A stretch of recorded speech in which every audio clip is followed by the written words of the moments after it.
வணக்கம். மலைகளின் காதலன் உங்கள் நண்பன் ராஜபாண்டி. 2025 எல்லாத்துக்குமே இனிய ஆங்கில புத்தாண்டு நல்வாழ்த்துக்கள்.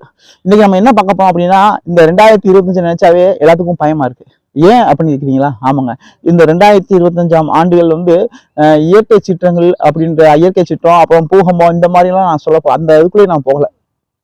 ஆன்மீகம் சார்ந்த விஷயத்துக்குள்ளேயும் நான் போகல. நம்ம பார்க்க போறது என்ன அப்படின்னா, எதிர்கால தலைமுறை. ஆமாங்க, அதாவது 90களெல்லாம் டீச்சர் வாத்தியாரை பார்த்தா பயந்து ஓடுவோம். அவங்களுக்கு ஒரு மரியாதை இருக்கும். மூத்தவங்களை பார்த்தா, அதாவது நம்ம தாத்தா மாதிரி, தாத்தா சித்தப்பா பெரியப்பா, அது மாதிரி நம்ம ஊருக்காரங்களை பார்த்தாலுமே எதிர்த்தாப்புல அவங்க நம்ம உட்காந்துருந்தோம் அப்படின்னா, அவங்க வந்தாங்கன்னா நம்ம எந்திரிச்சு நிற்போம். என்ன காரணம்னா, பயம் இல்லை, ஒரு மரியாதை, ஒரு பண்பாடு இருந்துச்சு, ஒரு பாரம்பரியம் இருந்துச்சு, ஒரு மரியாதை இருந்துச்சு. ஒரு வயசான பாட்டி கூப்பிட்டு, அப்பா போய் எனக்கு சாப்பாடு வாங்கிட்டு வானாலும் நம்ம போய் சாப்பாடு வாங்கிட்டு வந்து கொடுத்தோம். அன்னைக்கு நம்ம அம்மா அப்பா போய் வாங்கிட்டு கொடுத்தோம். அப்போ நம்ம வாங்கி கொடுக்க மறுத்தாலும் நம்ம அம்மா அப்பா இப்போ வாங்கி கொடுக்க முடியாதவங்கடா அப்படின்னு சொன்னாலும் போய் வாங்கிட்டு வந்து கொடுத்தோம். அப்போ என்ன ஆச்சுன்னா, எல்லாத்துக்கும் ஒரு புரிதல் இருந்துச்சு, அன்பு இருந்துச்சு. ஆனா வர வர நாகரிகம்ன்ற வளர்ச்சி வந்துகிட்டே இருக்கு. நம்மளுக்கு வளர்ச்சி தான் தேவை, ஆனா ரொம்ப உச்சபட்ச வளர்ச்சி தேவையில்லை. ஆமாங்க, பிள்ளைகளை நம்ம பாசமா வளர்க்குறோம். பிள்ளைகள் எது கேட்டாலும் வாங்கி கொடுத்துறோம். முதல்லாம் எனக்கு தெரிஞ்ச என் சின்ன வயசுலலாம் 5 பைசா, அதாவது 5 பைசாவுக்கு ஒரு தீமண்டை வாங்கலாம். ரூபா இருந்துச்சுன்னா நிறைய வாங்கலாம். 1 ரூபாய்க்கு வாங்கலாம், 5 பைசா வாங்கலாம். எங்க வீட்டுலலாம் 5 பைசா தான் கொடுப்பாங்க.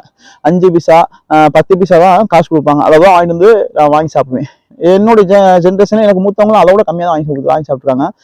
ஆனா அன்னைக்கு நிலைமைகள்ல ஒழுக்கமா வாழ்ந்தாங்க. அதே சமயத்துல என்ன அப்படின்னா, பாரம்பரியத்தோட இணைஞ்சு போனாங்க. ஆனா இன்னைக்கு என்ன அப்படின்னா, யாருமே பிள்ளைகளை வேண்டதை வாங்கி கொடுக்குறோம். ஆனா அதிகமான செல்லம் கொடுத்து பிள்ளைகளுக்கு நம்ம கெடுத்துறோம். ஆமாங்க, இன்னைக்கு என்ன ஆகுது அப்படின்னா, நான் மெயினா சொல்ல வேண்டிய காரணம் என்ன அப்படின்னா, பிள்ளைகளுக்கு அன்பை போதிக்கணும். அன்பே இல்லை. அது போக என்னன்னா, இப்ப நம்ம முதல்ல என்ன செய்வாங்க அப்படின்னா, மரியாதை கற்றுக் கொடுத்தாங்க. இப்ப என்னன்னா, பணம் சம்பாதிக்கணும்.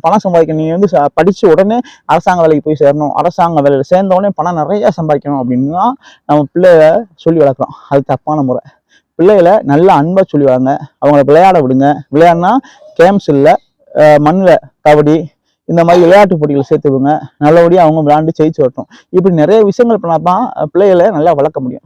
ஆமாங்க, இந்த 2025 ஆண்டுகள் நினைச்சாவே பயமா இருக்குன்னு சொன்ன காரணம் இதுதான். என்ன காரணம்னா, வருங்கால தலைமுறைகளை நினைச்சா பயமா இருக்கு. ஆமா, சொல்லப்போனா நம்ம தலைமுறை தான் இந்த மண்ணுல கிராமம் இல்லாம, நகரம் இல்லாம, இயற்கையோட கொஞ்சம் அப்படியே உரைச்சிக்கிட்டு போற தலைமுறை. இதுக்கப்புறம் வர தலைமுறைகள் எல்லாத்தையும் மறந்துட்டாங்க. ஆமா, ஏர் கட்டி பூட்டுறத மறந்துட்டாங்க, விறகு வச்சு சமைக்கிறத மறந்துட்டாங்க. உறவு முதல்லாம் நான் எங்க அத்தை வீட்டுக்கு போவேன். எங்க அத்தை மையம் இங்க இருப்பாங்க. நான் அங்க 1 மாசம் இருப்பேன், அவன் இங்க 1 மாசம் இருப்பேன். அப்போ உறவுகள் வளர்ந்துச்சு. இன்னைக்கு அண்ணன் தம்பி பிள்ளைகளே நம்ம பார்க்க முடியல, பாசங்கள் இல்லை. ஏன்னா நம்ம ஓடிக்கிட்டே இருக்கோம், நிக்காம ஓடிக்கிட்டு இருக்கோம். நம்ம எதை நோக்கி ஓடுறோம்? பணம் சம்பாதிக்கணும் அப்படின்ற ஒரே நோக்கத்தை வச்சுதான் ஓடிக்கிட்டு இருக்கோம். ஆனா பணம் சம்பாதிக்கணும், ஆனா பாசத்தையும் கூட சேர்த்து சம்பாதிக்கணும். உறவுகளை நம்ம அரவணைச்சு போனா கண்டிப்பான முறையில வாழ்க்கை கொஞ்சம் சந்தோஷமா இருக்கும். நம்ம வாழ போறது ஒரு 500 வருஷமோ இல்லை 1000 வருஷமோ வாழ போறது இல்லை. வாழ போறது எல்லாருமே கொஞ்ச நாள் வளர்ப்புறோம். நம்மளுடைய எப்படி அப்படின்னா, நம்ம காத்துல பறக்கிற பலூன் மாதிரி எப்போ உடையும் சொல்ல முடியாது, நம்ம உயிர் எப்போ போகும் சொல்ல முடியாது. அதனால இருக்கிற வரைக்கும் இன்பமாகவும் சந்தோஷமா வாழ்ந்துட்டு போயிடணும். எல்லாத்துக்கும் இனிய ஆங்கில புத்தாண்டு நல்வாழ்த்துக்கள். 2025ஆம் ஆண்டு பிள்ளைகளை சந்தோஷமா வளங்க. ஆனா கண்டிச்சு வளங்க, அன்பை கொடுங்க, பாசத்தையும் கொடுங்க. இந்த 1 லட்ச ரூபாய்க்கு பைக் வாங்கி கொடுத்துருங்க. அவன் கேட்ட உடனே 12th முடிச்ச உடனே 1 லட்ச ரூபாய்க்கு பைக் வாங்கி கொடுத்துருவோம். அந்த பைக்கில் போய் 100 ஸ்பீட்ல பைக்கு போகணும்னா அவன் 100 வருஷம் வாழ வேண்டிய பிள்ளை அந்த 17-18 வயசுலேயே போய் சேர்ந்துறான். 100 வருஷம் வாழணும்னு பிள்ளை நினைக்கிறோம். ஆனா அந்த பைக்கு வேகமா ஓட்டுறதுனால 17-18 வயசுலாம் போய் சேர்ந்துறான். ஒரு கை கால் உடஞ்சிருது. அதுக்கெல்லாம் காரணம் என்னன்னா, நம்ம தான். பிள்ளைகளை வளர்க்கணும். என்ன செய்யறாங்கன்னு நம்மளும் கண்காணிக்கணும். பிள்ளைகளுக்கு தாய் தகப்பன இல்லாமல் நல்ல நண்பர்களா இருப்போம், அவங்களோட திறமையை ஊக்குவிப்போம். அதே மாதிரி நம்ம சுற்றி இருக்க எல்லாத்துலேயுமே நல்லா பாசமாகவும் அன்பாகவும் பேசி பழகுவோம். அதுதான் என்னோட ஆசை. வணக்கம்.